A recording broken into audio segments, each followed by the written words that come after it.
ذبیحہ کے معاملے میں یہ سمجھ لینا چاہیے کہ دیکھیے جب ہم گوشت کھانے کے لیے کسی جانور کو ذبح کرتے ہیں تو اصل میں ہم جان لیتے ہیں. ہاں صحیح، جان لیتے ہیں. جب کسی کی جان لیتے ہیں تو یہ کوئی معمولی درجے کا اقدام نہیں ہے. یعنی جان کو حرمت حاصل ہے. انسانی جان کی حرمت تو اس درجے کی ہے کہ آپ کسی حال میں اس کی ہتک نہیں کر سکتے. جانوروں کی جان گوشت کھانے کے لیے جب آپ لینے جا رہے ہیں تو اس کے لیے اللہ کا اذن چاہیے، یعنی اللہ تعالیٰ کی طرف سے آپ کو اجازت چاہیے. یہ اجازت 3 شرائط کے ساتھ دی ہے اللہ تعالیٰ نے. یعنی آپ اگر گوشت کھانے کے لیے اللہ کی پیدا کی ہوئی ایک مخلوق کی جان لے رہے ہیں تو ان 3 شرائط کو پورا کریں. ایک یہ کہ اس کی جان اس طریقے سے آپ لیں کہ جس سے جسم کا خون نکل جائے. یعنی ذبح کرنے کا جو طریقہ ہمارے ہاں عام طور پر بتایا جاتا ہے وہ اسی مقصد کے لیے ہے، لیکن حضور نے بھی اس کو واضح کر دیا کہ اگر ذبح کرنے کا کوئی اور طریقہ آپ اختیار کرتے ہیں اور اس سے بھی خون نکل جاتا ہے تو اصل مقصود خون نکالنا ہے. خون نکلنا چاہیے، اس کو تزکیہ کہتے ہیں دینی اصطلاح میں. دوسری چیز یہ کہ اللہ کے نام پر ذبح کریں. یعنی یہ گویا آپ کو اتھارٹی نہیں ہے کہ آپ خدا کا نام لیے بغیر کسی کی جان لے لیں.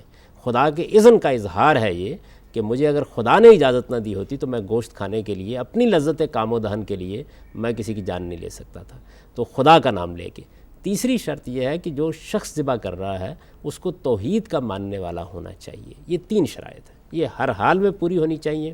یہ ایک سنت کے طور پر جاری کی گئی ہیں. ان کا قرآن مجید نے بھی بڑی تفصیل سے ذکر کر دیا ہے. یعنی ان خاتون کو یہ چاہیے کہ وہ چاہے چکن ہو چاہے مٹن ہو، وہ دیکھیں کہ اس طرح سے اگر ہو رہا ہے تو ٹھیک ہے، ورنہ اس سے اجتناب کریں. ان کے سوال کا جو دوسرا پہلو ہے وہ یہ ہے کہ اس میں جو اہل کتاب ہے، مثال کے طور پر یہود ہیں، وہ ان سب شرطوں کا اہتمام کرتے ہیں.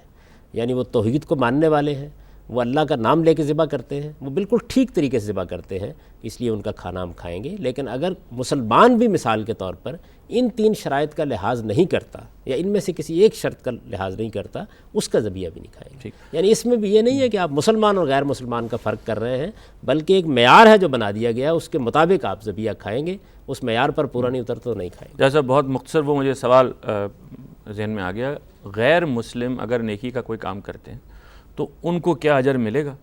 دیکھیے جی، اللہ تعالیٰ کے اجر کا اصول یہ ہے کہ ہر وہ کام جو اللہ کے لیے آپ نے کیا ہے، اللہ کی خوشنودی کے لیے، اللہ تعالیٰ کہتے ہیں میں اس کا اجر ضائع نہیں کروں گا.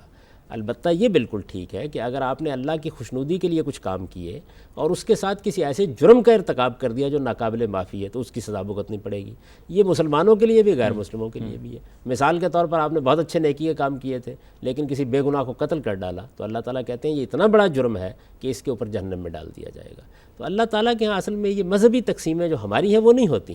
ان کے ایک معیار ہے، جو اس پر پورا اترے گا وہ اجر پا لے گا. جیسا لیکن اس میں انہوں نے بات کی غیر مسلم کی، لیکن کوئی غیر مسلم ایسا ہو سکتا ہے کہ وہ خدا کو مانتا ہو لیکن مسلمان نہ ہو، تو اگر اس نے وہ کام خدا کی خاطر کیا ہے، جیسے مدر ٹریسا کے بارے میں آتا ہے، اسی لیے عرض کیا کہ ہر وہ کام جو خدا کی خاطر کیا گیا ہے اس کا اجر اللہ کے ہاں محفوظ ہے.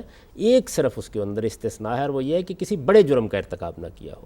تو اگر کسی غیر مسلم نے جانتے بوجھتے کسی سچے پیغمبر کا انکار نہیں کیا، کوئی ایسا جرم نہیں کیا کہ جس پر سارے اعمال ہی ختم ہو جاتے ہیں، تو یقیناً اجر پائے.